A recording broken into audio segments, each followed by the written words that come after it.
This is the new powered A unit, and they asked me for the number of the lead unit. So this is the second one I got. The number is 5624, and here is the first one.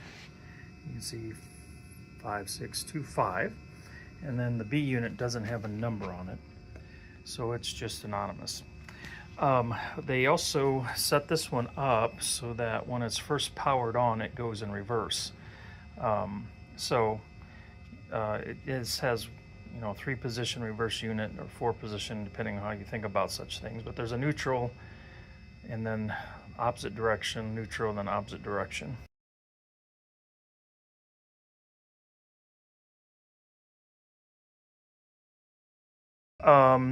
These American models diesels are 8-wheel drive, 8-wheel pickup, and they do not have traction tires on them. They are pretty decent when it comes to weight. The kind of train I'm going to be pulling, if I just had one powered A unit, it probably would not have enough tractive effort to move this load, but with two, it is a cakewalk. So let's go ahead and get this thing rolling.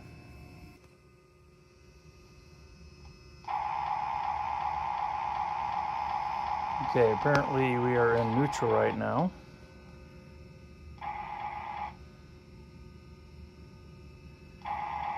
Okay, and here you can see at 5.5 we're moving, 5.5 volts. There's 6 volts, 6.5. In case you're curious, this is about a 18-foot long train. So it's a decent length train. And that Gerber car in and of itself, milk cars, is one of those accessory cars that's got a lot of weight to it. So yeah, there's a load.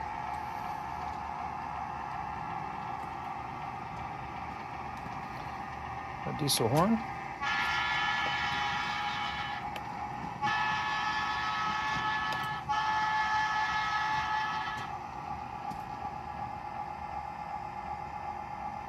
Oh, that's interesting. We have a disconnect, literally.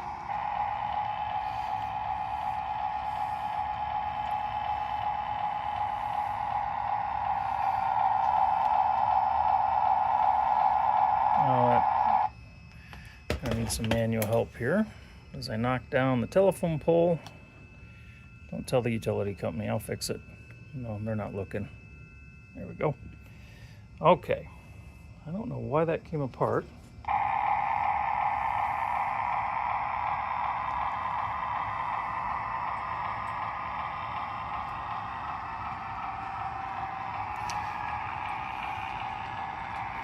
.5 volts.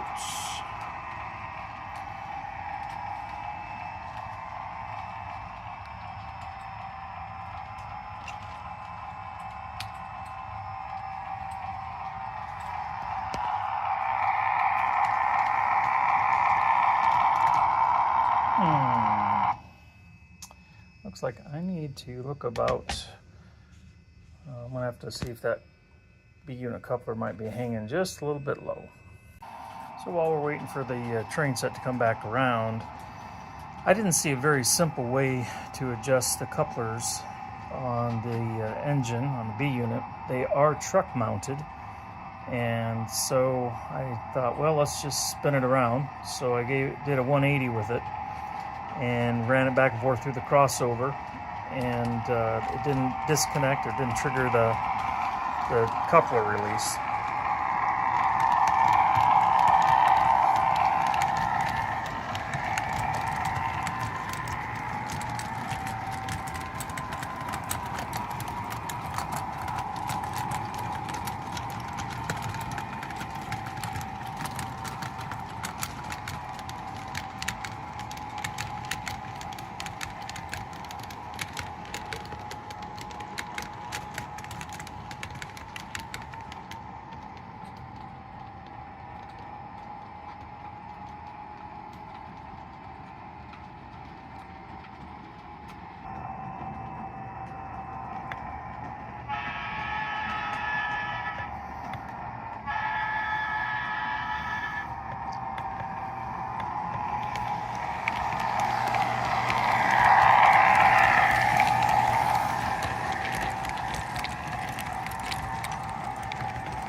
ready to run the Rio Grande unit. I received the second power unit from American Models.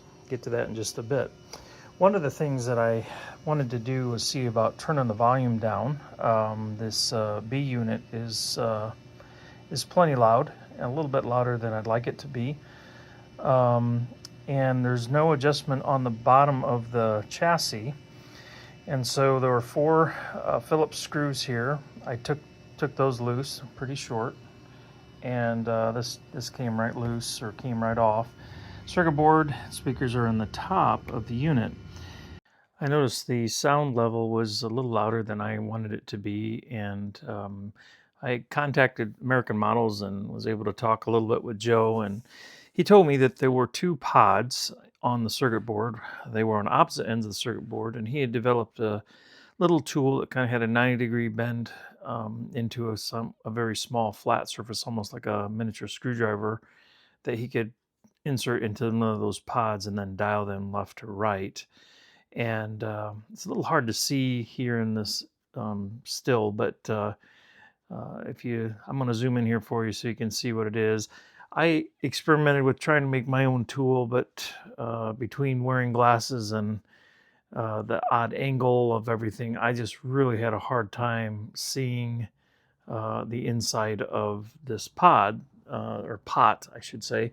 So I ended up using a small screwdriver and gingerly kind of spinning the dial, and it appears to go approximately 180 degrees. And the one pod would deal with the volume of the speakers, and the other pod dealt with kind of the startup, where the engine RPMs would increase.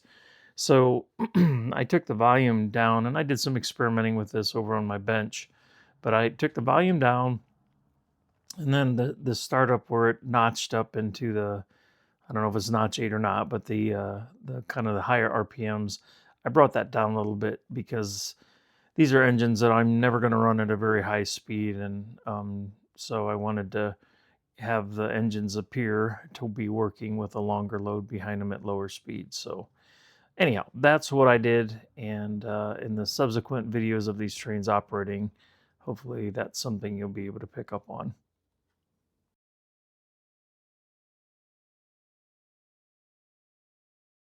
In 2024, I joined my wife and son at the Colorado Railroad Museum and was excited to see some of the galloping goose they had there, and or the big galloping geese. Anyhow, see some of their narrow gauge Colorado equipment, and we got a chance to ride behind their Mikado, and they had just some nice stuff to see. One of the things, though, I didn't expect was that they would have standard gauge items there as well. And one thing that surprisingly caught my eye was a set of F units in Rio Grande paint. I don't know if I've ever had this happen before, but I found myself kind of salivating over how cool these engines were. The paint really caught my attention, the striping, just everything about them. Thought, man, those are cool. That'd be so fun to have an S scale. And so fast forward to my first time to American Models, I asked the question of Karen and Joe. I said, I see on your website that you offer Rio Grande, but they say they're out of stock. Do you know when you might get some of those in? And the response was, well, actually, we have them in. We just need to assemble them. We've kind of gone through the engines we had assembled already. And I was just so excited. So I got the engines that you see here in this video from them. And then I set about seeing if there'd be a way to get passenger cars. American Models did not have any. And so I began the hunt to find the S Helper Rio Grande passenger cars, which were no longer being produced. But after a couple months of search, I did find a set from a gentleman in Colorado. And the one little hitch in that whole plan was that these were scale wheel sets and dummy Katy couplers. And so I knew I was going to need to replace those. So It took several months actually to get the cars, and then once I had them, I had to source the replacement couplers because I went with traditional American Flyer knuckle style couplers, and then I needed to source the wheel sets, and I also discovered that these cars did not have a weight in them, both of which I could get from American Models. So it took a little while, and by a little while, about a year, to get all this together. But in the subsequent video clips here, you will see the engine set, the ABA set from American Models Towing, the S Helper Rio Grande heavyweights with the converted couplers, weights added, and high rail wheel sets. In front of us is a car that's part of a set that was produced in high rail with scale couplers by S Helper. And I believe, if I got my details right, this was actually originally produced by American Models and then sent over to S Helper. Not quite sure all the arrangements there, but that's what I was told. So what I did is I tried to run these cars on my layout with the scale wheel sets, and that didn't work so well. The other thing I ran into were the couplers were a solid KD style, but they were non-functional. And so I've replaced those with knuckle couplers.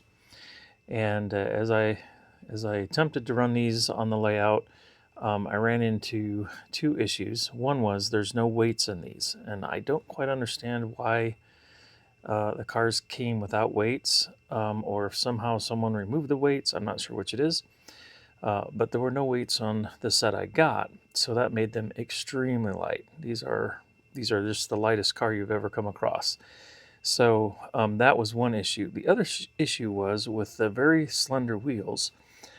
Even on joints on my track where there really was no spacing, just the fact that you had two pieces of track coming together sometimes was enough to make a wheel jump. And because these cars are so light, they derail. So I thought maybe I'd bring you guys along to show you a little bit about how you go about changing these wheel sets, because these are very fragile, and you want to be extremely careful when you do this because you can break them in the blink of an eye. So in here, and these are all parts I've gotten from American Models, are weights. They're black on one side and clear in the other, or unpainted, and those go in here. And so I've been putting just a tiny bit of super glue kind of on the sides and underneath to help those stay put. But that's not the intention of this video. The intention here is to show you what I do on the wheel set side. So what's different about their trucks, and the set has some trucks with 6-wheel and some with 4, is these trucks can pivot up and down from side to side. And the way that happens is they only have one bar that goes through the middle. So what you want to do is you want to take a small screwdriver, like I'm doing here, a flat tip, put it in the back there, and then just rotate it, and you should hear or feel a little pop. This is really hard to do with one hand. It's super simple with two. So once that comes loose, and it generally just pops, it doesn't shoot out like it did there. This is the inside of the truck. And you see how there's that little piece there? That's what clips to the inside of the truck frame. And that's very easy to break. So you see how there's just that thin material? This is why you have to be really careful, because you can snap that little end piece off and then you're up a creek without a paddle, because there's no good way to fix it after that, other than maybe somehow gluing everything together so it would never come off. So that's really the crux of the issue, because once you've got that off, obviously you can pull your wheels off, put those over here with my now growing collection of scale wheel sets, and simply reverse the process. Again, I won't need 2 hands to do this, because what I do is I get the wheels close to where they need to be inside the truck side frames, and then I push this in until it clicks.